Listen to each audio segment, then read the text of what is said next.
La puissance du sang de Jésus-Christ, c'est de ça que nous parlons ce matin. Alors, vous êtes déjà bien connectés. Bonjour révérend et merci encore de nous renouveler de votre intérêt, de votre amour pour cette émission et surtout l'amour pour les téléspectateurs de ce rendez-vous. Oui, merci. Merci Mireille, bonjour. Bonjour. Bonjour Cathy. Good morning, Reverend. Bonjour Calvino. Bonjour, Reverend. It's a pleasure for me being here again. C'est un plaisir de vous avoir à mes côtés encore aujourd'hui, ou alors d'être à vos côtés au milieu de vous. 2 semaines après. Je bénis le Seigneur parce que c'est pour moi également un privilège d'avoir cette opportunité de servir le peuple de Dieu, de servir Dieu en servant son peuple. Donc, chaque fois que je suis disponible, chaque fois que mes programmes me le permettent, je serai toujours, je répondrai toujours présent. Voilà. Oui. On parle de la puissance du sang de Jésus. On peut déjà aller, non? Moto Digo. Dit quelque chose. Parce que tu as vu... Non, Moto Digo. Moto Digo. Moto Digo. La puissance du sang de Jésus-Christ. Dans la puissance du sang de Jésus-Christ, sur ce thème, on regarde, on voit deux mots-clés, la puissance et le sang de Jésus-Christ. Alors maintenant, le sang de Jésus-Christ, quelle est la cible, représente quoi? D'accord, merci Mireille. Avant toute chose, permettez-moi déjà de revenir sur l'intérêt de ce thème. D'accord. Parce que lorsque nous rendons ministère au peuple de Dieu à travers les voyages que nous faisons, nous nous sommes rendus compte qu'il y a beaucoup de croyants qui, parce qu'ils n'ont pas bien appréhendé la quintessence de la puissance ou bien de la signification du sang de Jésus, sont parfois à la traîne dans leur foi, ou alors subissent des affres de l'ennemi, du diable, des puissances des ténèbres, je veux dire, et même parfois ont du mal à avancer, à progresser dans leur marche avec Dieu. C'est vrai.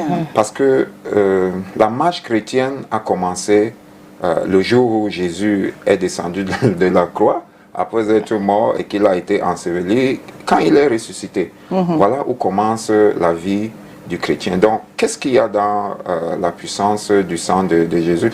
Je pense que ce thème revêt un intérêt, un double intérêt.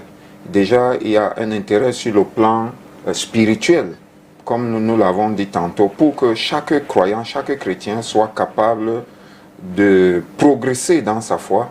La foi qui est une vie dynamique, la vie chrétienne est une vie dynamique, donc il faut être capable de pouvoir progresser selon les enjeux, selon notre environnement, et puis également, comment est-ce que le chrétien, c'est le deuxième intérêt, comment est-ce qu'il s'approprie de ces réalités spirituelles-là au quotidien dans sa vie sur terre.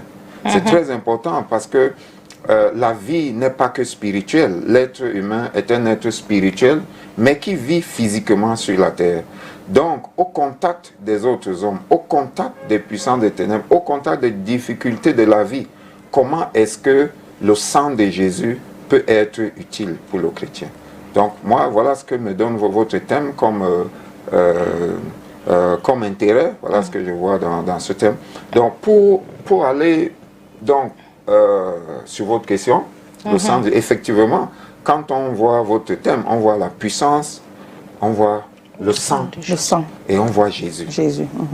Donc, pour faire un peu marche en arrière, il faut comprendre que dès les premiers jours dans l'Ancienne Alliance, Dieu a très souvent voulu, d'ailleurs il a dit que la vie se trouve dans le sang. La vie se trouve dans le sang. Vous le verrez dans Lévitique chapitre 17, chapitre 17 verset 11. La vie se trouve dans le sang. La vie se trouve dans le sang. La vie se trouve dans le sang. Et parce que la vie se trouve dans le sang, à la suite, vous allez voir, Dieu dit que c'est la raison pour laquelle il a donné le sang, pour que le sang soit sur son autel, enfin sur les autels que nous lui présentons, et qu'il soit capable de répondre pour les vies qui se présentent devant lui. Commençons par là. C'est-à-dire parce que la vie se trouve dans le sang, il est donc question de savoir, lorsque Jésus a versé son sang, déposant ainsi sa vie, comment est-ce que la vie de Jésus peut nous être profitable? Ouais. Comprenez? Comment est-ce que la vie de Jésus peut partir de son sang et arriver chez nous pour nous être utile? Et donc, le plan que Dieu avait dès le départ, c'était de racheter les hommes, de les purifier à travers le sang qui est un sang innocent qui rachète des coupables. Vous allez donc voir que dans le livre d'Hébreux, il est dit clairement que sans effusion de sang, il n'y a pas de pardon de péché. Vraiment, cette base que nous posons est très importante pour comprendre ce que c'est ou alors l'importance que revêt le sang de Jésus pour le croyant aujourd'hui. Comprenons que la vie se trouvant dans le sang, au départ, dans la première alliance, Dieu a donné les animaux. Oui. C'est avec les animaux que on pouvait purifier. Vous comprenez? On pouvait purifier physiquement ceux qui allaient devant Dieu. Exact. Ils immolaient les bêtes, les taureaux, les boucs, ainsi de suite, parce que cela permettait de les purifier. Dans la nouvelle alliance, Dieu a décidé de faire venir un sang divin pour sauver les hommes qui sont des dieux. Donc, partant de là, on peut donc voir, je pense qu'on l'a souvent dit, je vais énumérer rapidement, qu'est-ce que le sang de Jésus nous a donné. Premièrement, le sang de Jésus, par le sang de Jésus, nous sommes rachetés. C'est-à-dire que le fait que Dieu soit mort à la croix pour les hommes, nous n'étions pas là. Mais le but était de racheter les hommes, de les ramener vers Dieu. Donc du coup, par le sang de Jésus, nous sommes rachetés, nous sommes pardonnés, nous sommes purifiés. Et lorsqu'on parle de purification, il faut voir là-dedans l'expiation. L'expiation qui permet d'effacer nos péchés, de nous justifier, on va y arriver, mais aussi l'expiation consécutive à l'aspersion, ou alors l'aspersion qui suit l'expiation. Je vais revenir sur ce terme aspersion. Donc, nous sommes donc purifiés, nous sommes justifiés, nous sommes sauvés. Nous sommes sauvés de quoi? Nous sommes sauvés de la mort éternelle. Nous sommes sauvés parce que la mort est venue par le péché. Donc, nous sommes sauvés de la puissance du péché, qui est la mort. Nous sommes sauvés de la condamnation ou alors de la puissance du diable, l'oppression que le diable pouvait faire sur les humains.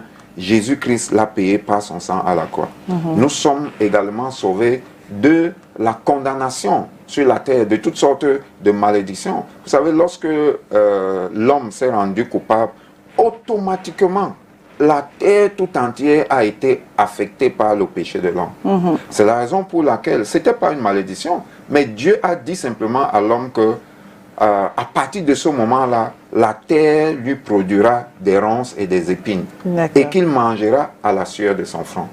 Parce qu'il s'était rendu coupable tout simplement, c'était les conséquences. Donc le sang de Jésus nous épargne, nous rachète de ces conséquences-là. Ce n'est plus que nous n'allons pas travailler, mais nous n'allons pas désormais, nous n'allons plus vivre par... excusez-moi, peut-être ça s'exprime mal en français, c'est qu'on appelle le dur labeur. C'est-à-dire que la souffrance, il faut trimer pour pouvoir s'en sortir. Non, avec la grâce de Dieu, on peut travailler et avoir les résultats qui s'en suivent. Toutes choses étant égales par ailleurs. Toutes choses étant égales par ailleurs.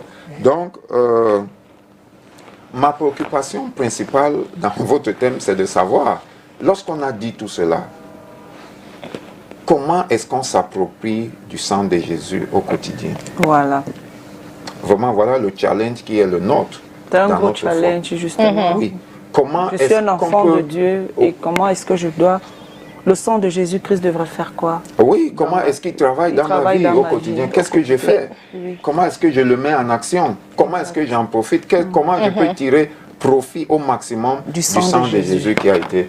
Et donc, vous pouvez voir sur la terre que toujours parce que les uns et les autres ne comprennent pas très bien ce que Jésus a fait par son sang, on est capable de mettre ça de côté. Parfois même les croyants, ils ne comprennent pas, ils en doutent, ils sont fatigués, ils sont las. Et puis, bon, on dit on va faire avec. Donc, non. Vraiment, il y a une grande puissance dans le sang de Jésus. Nous nous approprions des mérites du sang de Jésus par la foi. Ah. Par la foi. C'est très important. Oui, mais la foi, La foi- comment? Oui, la foi ici, c'est-à-dire quoi?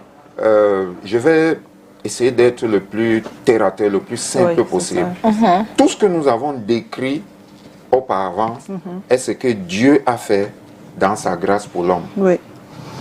Il est écrit dans Éphésiens que nous sommes sauvés par la grâce au moyen de la foi. Et cela ne vient pas de nous, c'est un don de Dieu que personne n'achète. Ce n'est pas par les œuvres afin que personne ne se glorifie. Qu'est-ce que cela signifie? Cela signifie que tout ce que Dieu a fait est déjà là, c'est disponible. Donc la foi signifie tout simplement que le croyant croit que c'est déjà fait pour lui et il vit au quotidien comme si cela était réel dans son quotidien. Le langage de la foi, c'est donc dans cette appropriation, la proclamation. C'est-à-dire que si vous voulez dire, les femmes aiment qu'on leur dise qu'elles sont belles. Vous comprenez? On aura beau vous dire que vous êtes belle. Si vous-même, vous ne vous dites pas que vous êtes belle, vous aurez un problème dans votre personnalité. D'accord. Vous aurez un problème à vous accepter vous-même. Donc, il faut que chacun d'entre nous se dise ce que Dieu a déjà fait de lui. D'accord. Vous allez voir dans le livre de 2 Corinthiens, il est clairement dit que nous sommes animés de ce même esprit de foi qui dit que tel que nous avons entendu, nous parlons. Dans le livre d'Ésaïe 53, au verset 1, il est dit qui a cru à notre rapport, à qui s'est révélé le bras de l'Éternel. C'est-à-dire que croire ici, nous l'avons déjà dit, c'est avoir cette conscience, cette information au-dedans de nous, de ce qui a été fait. Un. Deuxièmement, avoir la conviction que l'information que nous avons est réelle. Nous avons cette conviction, cette certitude que c'est réel. Un peu comme je l'ai dit tantôt. Si on vous dit vous êtes belle, vous devez avoir la certitude que c'est vrai. Et troisièmement, vous devez vous comporter comme une belle personne. Comme une personne intelligente, comme une personne forte, ainsi de suite. Et c'est en cela que la foi dit que le faible dise « je suis fort ». Ok. Par exemple, si vous constatez des faiblesses dans votre vie, vous ne vous appuyez pas sur vos aptitudes personnelles, mais parce que Christ, par sa mort, vous a rendu fort, vous déclarez donc que vous êtes fort. Vous le déclarez au quotidien et vous vous comportez comme quelqu'un qui a reçu la force de la croix de Christ. Voilà un peu simplement expliquer, simplement définir comment est-ce que nous pouvons nous approprier par la foi de ce que le sang de Jésus a fait pour nous. Je vous prends un exemple, un autre exemple. Vous savez, lorsque nous venons au Seigneur et que nous suivons le Christ, nos péchés sont pardonnés. Nos péchés sont effacés. Effacé. Et ça, c'est par expérience que vous allez le voir. Dès ce premier jour, vous êtes content, vous êtes sûr que ça a marché, vous vous êtes repenti, vous vous sentez en paix, vous vous sentez déchargé et vous savez que vous avez commencé une nouvelle marche. Sauf que l'ennemi, comme il est écrit dans Apocalypse 12, chapitre 10, l'accusateur des frères, le diable, Satan, il va venir toquer à votre porte. C'est vrai. Tous les jours, son travail, c'est de vous accuser devant Dieu. C'est-à-dire que non, cette personne-là, elle dit qu'elle est chrétienne, mais voilà ce qu'elle a fait. Ou voilà ce qu'elle avait fait. Vous comprenez? Si vous étiez un brigand, si vous étiez un menteur, si vous étiez un commère, si vous étiez, qu'est-ce que je peux dire, une prostituée, puisque c'est ce qu'on peut connaître de plus grave, d'accord? Si vous étiez un assassin, il va vous ramener cela dans votre conscience. Et vous aurez à l'intérieur de vous la condamnation, la culpabilisation.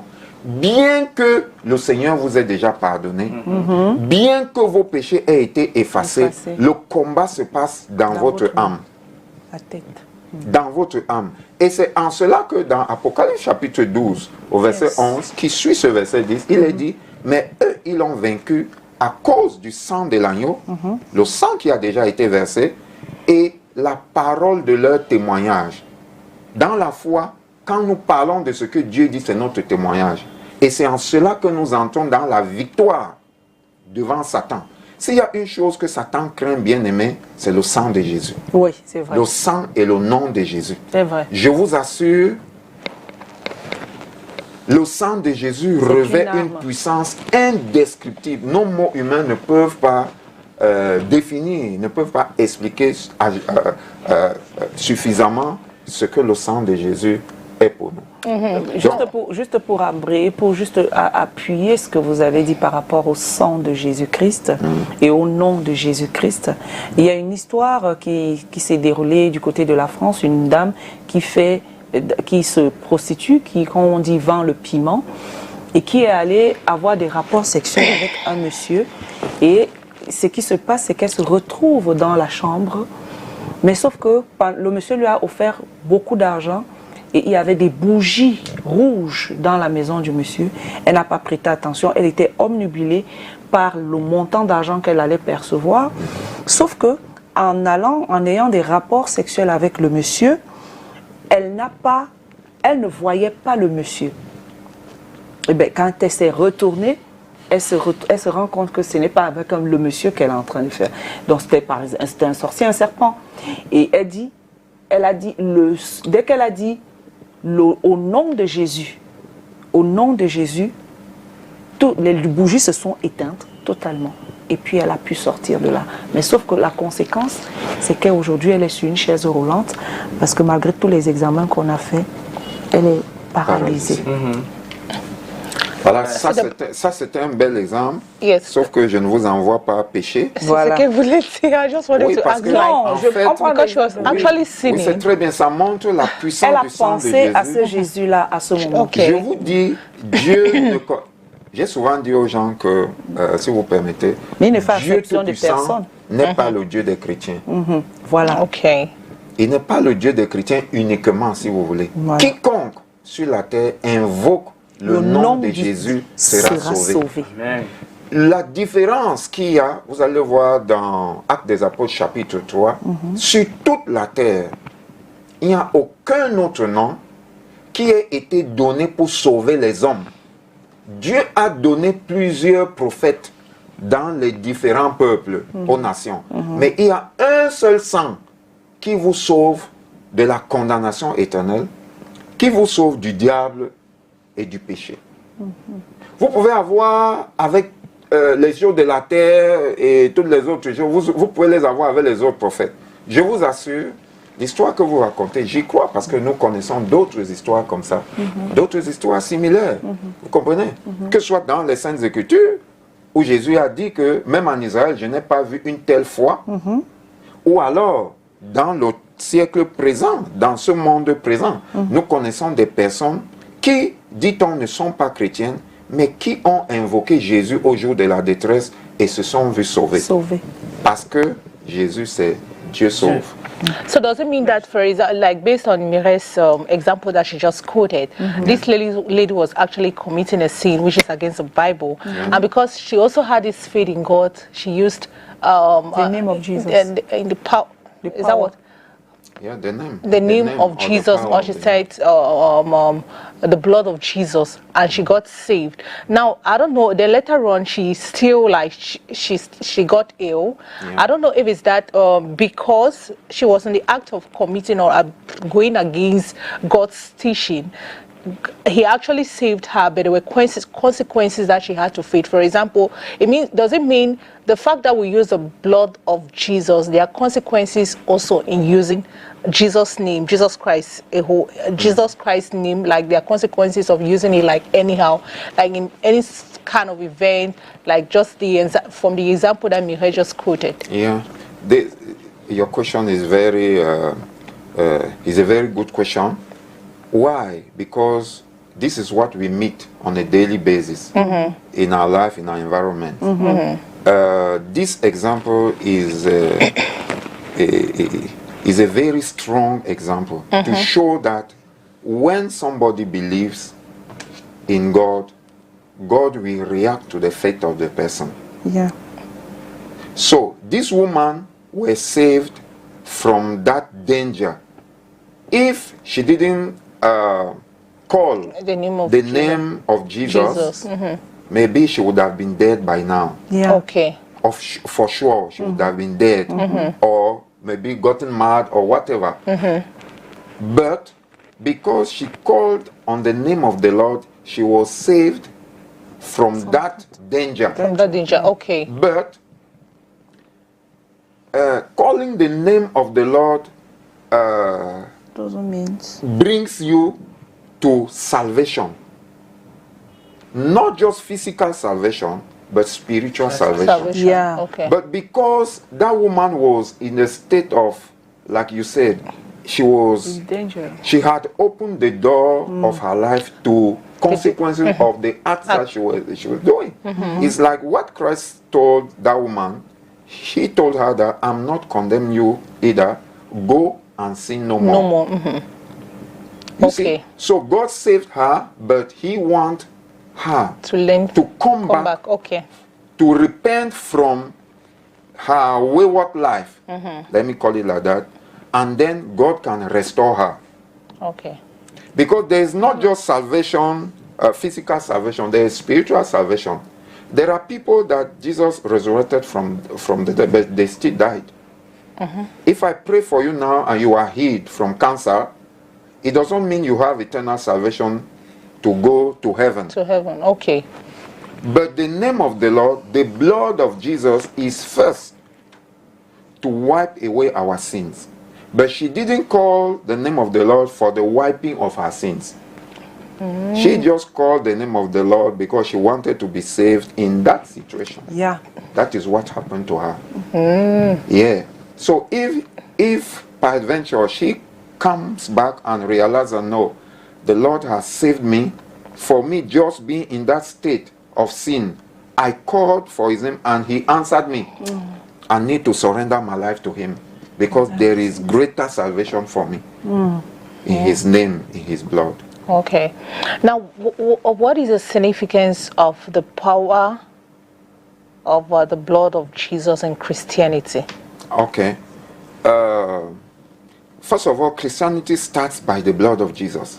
Christianity started on the cross and followed by the resurrection of Christ. That is where we start. What is Christianity? Christianity is living a Christ life. Christ life. That is living according to the life that Christ had. So, what is the important? The power of the blood of Jesus is seen through the wiping away, let me say it like that. If we believe in the blood of Jesus and we call on the blood of Jesus, our sins are wiped away. We are reconciled with God. With God. We become children of God. We are justified. We are purified. Amen. And we start a new life. And I have two more things to say, very important. I spoke of atonement. I spoke of the sprinkling of the blood. In French, aspersion. You know, what we need in our day-to-day life is that as we were already washed, we only need to take the blood, to apply the blood in our life. That is the sprinkling. That I don't have time to go into the Old Testament, come back into the New Testament, like in the book of Hebrews chapter 9, chapter 12. We can see that the blood of Jesus, after doing atonement, can also be used by the Christian in a day-to-day life to continue to make us clean or to purify us from our present sin and tomorrow for our future sins. So when we do the sprinkling of the, that's what you see in allow me to take that example. Catholic churches symbolizes that water that they take and they do like this. But it is not just about taking a water and sprinkling on people. People should know how to sprinkle the blood on themselves in their day-to-day life. That is what Christ wants. That everybody be able to sprinkle the blood on themselves. Know how to do it. Okay? The same thing is done when we take Holy Communion. It's also a sprinkling. It's also a washing. It's also receiving life in our day-to-day life. Why? Because in the book of 1 John, chapter 1, verse 7, it is clearly said that if we walk in the light, like He, God, is Himself in the light, and if we stay in fellowship, communion with Him, God, the blood of Jesus cleanses us from our sins. Okay. Every day. Wow. That is the beauty of the good news. That's why I don't know why some people can refuse to believe in Christ. It is cheap. It has been given us. And let me say it. The power of the blood relies also in the fact that Christ didn't only die for our past sins. Voilà. He paid the price for our past sins, present sins, and future sins. That is the power in the blood of Jesus. That's why a believer is a saint. Voilà. He is a perfect person. He is justified before God. Even if you are an ugly man, even if you are an ugly woman, even if you don't have money, you are poor, anyhow, you are perfect before God. In fact, you are not even poor. You are rich because you were enriched by the poverty of Christ. Because 2 Corinthians chapter 8, verse 9 tells us that from rich that he was, he decided to make himself poor so that by his poverty we could be made rich. Okay, so today that prosperity, we have it. It is still spiritual, but by our faith we can bring it to our daily basis life. It is not just the washing of our sins. The same blood that washed away our sins, it is the same blood that has delivered us from poverty. It is the same blood that has delivered us from sickness. It is the same blood that has delivered us from the power of sin. That is, we can live today by dominating sin. Yes. So, believers should be aware of those things that have been given us freely in the grace of our Lord Jesus Christ. That's why it is said, may the grace of our Lord Jesus Christ, the love of God, and the fellowship of the Holy Spirit be with us. Because it is through the grace that we have seen the love of God, and through the power of the Holy Spirit, we can live a day-to-day life, a victorious day-to-day life. Bon, vraiment, j'ai une question à deux volets. Un chrétien qui croit en Dieu, qui croit vraiment à la puissance du sang de Jésus, est-ce que lui, il peut faire d'abord le don de sang? Donc je vais éclaircir par rapport au don de sang. De deux, comment prier avec le sang de Jésus? Parce que aujourd'hui tout le monde peut se lever au nom de Dieu, au nom de Jésus, que le sang de Jésus. Est-ce qu'il y a une prédisposition? Est-ce que si tu n'es pas dans la bonne chose, tu peux prier avec le sang de Jésus? Est-ce que ta prière arrive à bon port? La deuxième question. Merci. Je commence par la première. Il y a de cela beaucoup d'années, personnellement, j'étais un donneur de sang à l'hôpital central de Yaoundé. Moi aussi, je donne. Voilà. Donc, il n'est pas interdit de donner son sang pour sauver des vies. Amen. Je fais abstraction de tout ce qu'il y a derrière. Vous comprenez? Je veux simplement dire que toute chose étant égale par ailleurs, lorsque nous donnons notre sang, le but est de sauver des vies. Je ne parle pas des trafics qu'il y a autour des sangs que les gens donnent à l'hôpital. Voilà. Je dis simplement que lorsque nous donnons notre sang, c'est pour sauver. Et je me souviens, dans les années 2000, non, un peu avant les années 2000, j'avais l'habitude d'aller donner mon sang à l'hôpital. J'avais une carte de donneur. Et bénévole, merci. Et je me souviens que lorsque j'étais souvent prélevé, parce qu'on vous prélève 250 millilitres, le médecin de suivi, après, me disait, mais monsieur, votre sang il est comme celui d'un bébé. Votre sang est pur. Vous comprenez, lorsque vous avez Christ dans votre vie est purifiée. Et donc vous pouvez utiliser cette grâce-là pour sauver d'autres vies. Ce n'est pas interdit, le Seigneur ne l'interdit pas. Vous pouvez avoir quelqu'un dans votre famille ou dans votre voisinage, dans votre entourage professionnel, ou même quelqu'un d'anonyme que vous ne connaissez pas, une personne lambda qui a besoin de votre sang. Moi, je suis donneur, O+. Je suis O+. Donneur universel, c'est O-. Donc, il y a des gens qui peuvent donner, pourvu que ce sang soit utilisé à bon escient. D'accord. Maintenant, il y avait une deuxième question, si tu permets. La deuxième question de Calvino était celle de savoir si comment est-ce qu'on peut utiliser le sang au quotidien si quelqu'un qui n'est pas dans de bonnes dispositions spirituelles peut invoquer également le sang de Jésus. Nous avons vu tout à l'heure par la question de Cathy, cette question et par l'exemple que Mireille a donné, une dame qui était en mauvaise posture, elle a invoqué le nom de Jésus et le nom de Jésus l'a sauvée de la mort. Je préfère dire ça comme ça. L'a sauvée de la mort. Du danger qui guettait sa vie, étant donné qu'elle était sur un lit de fornication avec un homme qui s'était transformé en serpent.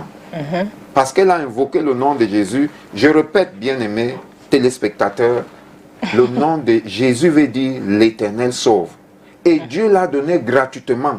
Quel que soit votre bord religieux, vous pouvez invoquer le nom de Jésus et être sauvé. C'est clair. Ma parole, invoquez le nom de Jésus. Si cela ne marche pas, appelez à la télé pour dire que cela n'a pas marché la prochaine fois que nous serons sur ce plateau. Si vous êtes sincère et que vous invoquez le nom de Jésus dans la foi en ce qu'il a fait pour vous, cette femme a invoqué le nom parce qu'elle sait que peut-être qu'elle vit une mauvaise vie parce qu'elle n'arrive pas encore à s'en sortir. Mais elle sait que Jésus est mort pour qu'elle soit libérée du danger de la mort.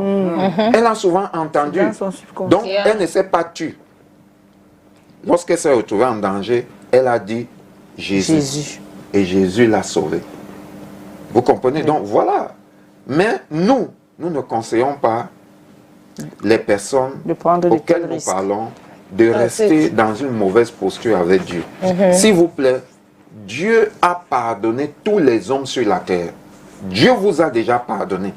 Mais pour obtenir le pardon de quelqu'un, il faut aller vers la personne. Dire, je reconnais que tu m'as pardonné, je demande pardon pour le tort que j'ai fait, accepte-moi. C'est tout ce que Dieu demande.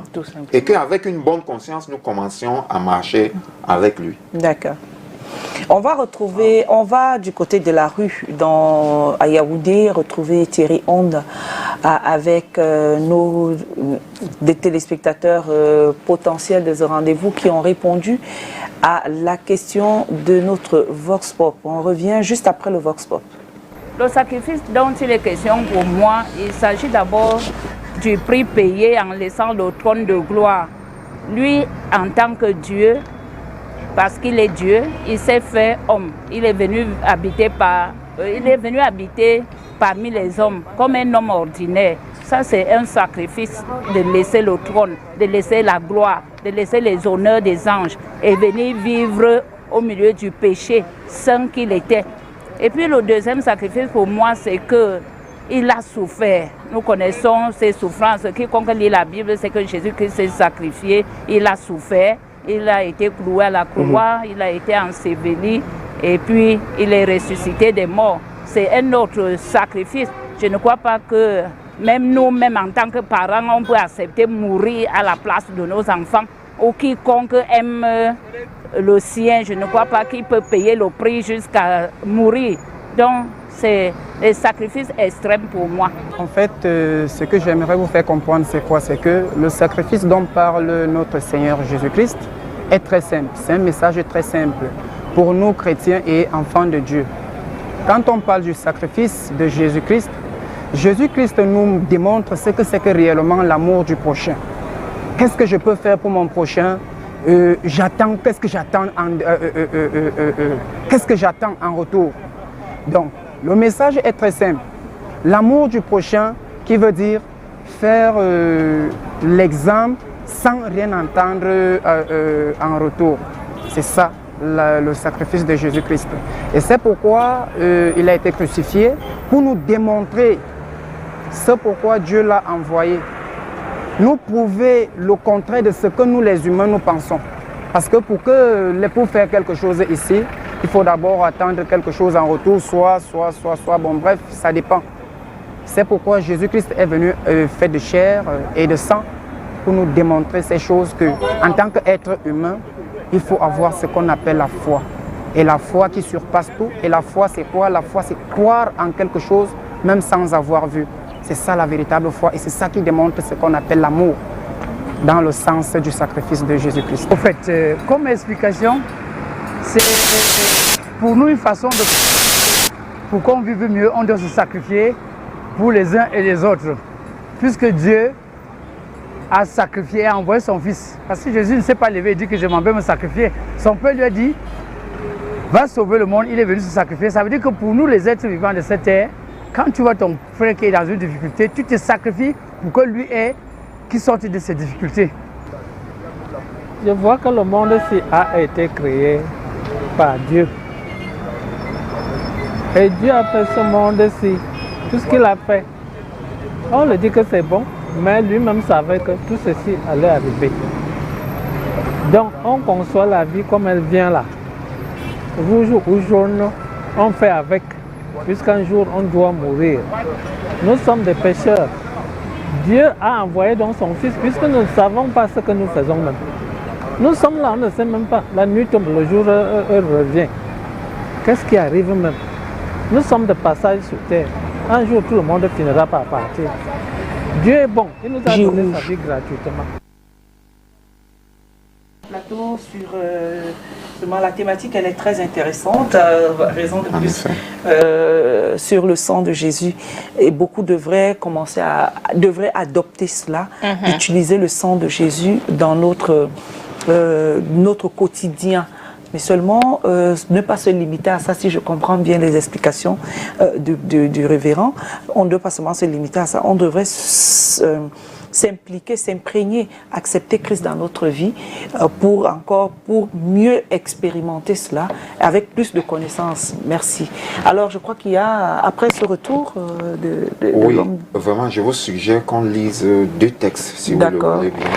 Deux textes qui vont nous permettre d'atterrir dans ce que nous avons dit. D'accord.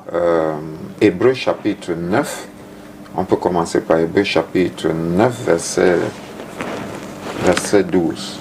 No, verset 14. Verset 14. Yes. Hebrews chapter 9 verse 14.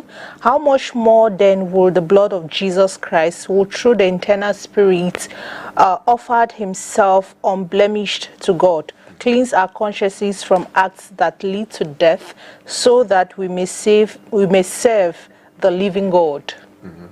Donc, dans ce texte, nous voyons très bien, il est dit, je vais résumer, que, étant donné que le sang des boucs, le sang des taureaux avait la possibilité de laver naturellement ceux qui étaient rituellement impurs, à combien plus forte raison, le sang de Jésus, qui s'est donné par un esprit éternel, serait-il capable de nous donner un salut éternel et purifier nos consciences des œuvres mortes afin que nous puissions servir Dieu, que nous soyons capables de servir le Dieu vivant. En réalité, le combat dont nous avons commencé à parler se déroule également dans notre conscience. Mais le sang de Jésus ne va pas seulement vous délivrer d'un accident. Le sang de Jésus va rentrer dans votre conscience et vous purifier du péché, de la conscience du péché et de la peur du diable, de la peur du péché, pour que vous soyez capable de servir Dieu librement. Tant que nous ne sommes pas libérés dans notre conscience, il nous sera difficile de servir Dieu librement. Tant que nous pouvons avoir à l'intérieur de nous la peur de la mort, la peur du péché, la peur des hommes, la peur de tout ce que nous pouvons dire, la peur du diable, ou bien si nous ne comprenons pas ce que le Christ a fait pour nous, nous allons avoir des problèmes à servir Dieu librement, à servir Dieu convenablement. Vous comprenez? Donc le sang de Jésus pénètre jusqu'à notre conscience. Et le sang de Jésus, dans ce texte, nous a octroyé un salut éternel. Amen. Ça veut dire, à partir du moment où nous croyons en Jésus et que nous restons en Jésus, nous sommes sûrs que nous sommes éternellement sauvés. Je vous assure, même si on vous a maudit au village, la malédiction là va tomber. Le sang de Jésus brise les chaînes. Le sang de Jésus brise, même si on vous a vendu, même si vous êtes dans une secte. Écoutez, nous savons ce qui se passe au Cameroun. Si vous êtes retrouvé dans une secte de manière consciente ou inconsciente, malencontreuse, prenez notre numéro, nous allons briser le joug de la menace de la mort sur vous par le sang de Jésus. Ah oui. Parce que ça, c'est 100% vie pour vie. Parce que c'est un sang pur, un sang divin, un sang éternel, il est capable d'accéder à tous les domaines de notre vie pour nous libérer de la malédiction, de la condamnation. Même si on vous a attaché au verre, vous n'avez pas besoin d'aller qu'on tue les porcs, qu'on tue les coqs. En invoquant le sang de Jésus sur votre vie, vous êtes libérés. Jusqu'à votre conscience. Vous percevez un peu ce qu'on dit. Ce n'est pas théorique, c'est pratique lorsqu'on croit. L'essentiel, c'est de croire. C'est d'y croire. Nous ne vendons pas aux gens des illusions. C'est une réalité. Et une réalité implacable. Le sang de Jésus s'attaque au domaine spirituel. Et comme le domaine spirituel contrôle le domaine physique, il y aura des résultats. Souvenez-vous, dans le livre de Matthieu 28, d'ailleurs vous le verrez dans les évangiles également de Jean, lorsque Jésus est ressuscité, il dit à Marie qui est venue au tombeau, ne me touche pas. Elle était tellement contente de le voir qu'elle voulait se prosterner et le toucher. Après la résurrection, il a dit non, ne me touche pas, parce que je ne suis pas encore monté vers mon Père. Va dire à mes frères, ainsi de suite, ainsi de suite. Qu'est-ce que Jésus devait faire? Jésus devait amener son sang dans le sanctuaire, le tabernacle céleste qui n'est pas fait de main d'homme, le tabernacle divin, là où on adore Dieu dans le ciel. C'est pour ça qu'il est écrit qu'il est l'agneau de Dieu qui a été immolé avant la fondation du monde. Donc Jésus a pris son sang, il est monté vers le Père. Ce sang se trouve devant Dieu pour parler en notre faveur, pour être l'avocat. 1 Jean chapitre 1, verset 1 et 2. Pour être, chapitre 2, pardon, verset 1 et 2. Pour être notre avocat auprès de Dieu. Okay. Donc c'est réel. Vous comprenez? Oui. Ce même Jésus, quelque temps après est revenu et il a pu dire à Thomas, mets les doigts dans mes mains pour voir. Mets le doigt sur mon côté. On pouvait déjà le toucher parce qu'il était déjà revenu de sa mission céleste. C'est très important. Deuxièmement, nous allons lire un autre texte, toujours parlant de notre conscience. Calvin, s'il te plaît, tu peux lire Hébreux chapitre 10, verset 22, qui nous ressort 4 attitudes à tenir lorsqu'on vient vers Dieu. Approchons-nous donc de Dieu avec un cœur sincère, avec la pleine assurance que donne la foi, le cœur purifié de toute mauvaise conscience et le corps lavé d'une eau pure. Très important, quand nous nous approchons de Dieu, je vous laisse ce texte, allez le lire, méditez-le, Hébreux chapitre 10, verset 22. Quand nous nous approchons de Dieu, il y a une attitude. Il y a une attitude que nous devons avoir et tout cela, c'est le sang de Jésus qui nous l'octroie. Dieu ne rejette pas celui qui vient à lui d'un cœur sincère. Dans ce même livre d'Hébreux, au chapitre 4, au verset 16, il est clairement dit, approchons-nous donc avec assurance du trône de la grâce afin d'obtenir miséricorde et être secouru dans nos besoins ou en temps de besoin. Dieu a tout fait. Dieu aime les hommes. Vous comprenez? N'acceptez pas les discours qui vous disent que les histoires de Jésus, c'est le Dieu des Blancs. S'il vous plaît, c'est un mensonge du diable pour amener des gens dans les ténèbres. Souvenez-vous que lorsque Jésus est arrivé sur la terre, il a dit qu'il y avait deux voies. Il y a une voie qui est large, qui mène à la perdition, et il y a beaucoup de gens qui s'y engagent. Mais il y a un chemin, une voie qui est étroite, une porte qui est étroite, et il y a peu de gens qui s'y engagent. Elle est étroite, pourquoi? Parce qu'il faut se délester d'un certain nombre de choses. Exactement. Pour y au fur et à mesure qu'on devient. L'autre est large, parce qu'on dit souvent que l'esprit de masse, vous savez, quand on est nombreux là dans la masse, on peut faire le désordre comme on veut. On peut faire le bruit, mais quand la police arrive, les gens ne sont plus conscients. Les gens ne sont plus prêts à reconnaître qu'ils étaient Voilà, donc il ne faut pas rester dans l'esprit de masse. Prenez la Bible pour vous-même, ou alors prenez Jésus-Christ pour vous-même, prenez le sang de Jésus à votre profit et cela marchera pour vous. Merci beaucoup, Amen. Merci beaucoup, révérend. C'était tellement instructif et très bon.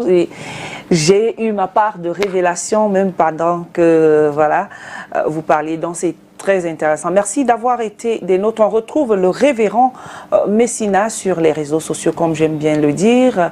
Révérend Messina Simon, vous appelez Simon Messina, voilà, sur Facebook. Et puis vous avez eu le temps de voir son adresse pour pouvoir lui écrire pour un accompagnement spirituel. N'hésitez pas, il est situé du côté de Deido, à la rue des Pavés. Voilà. Merci.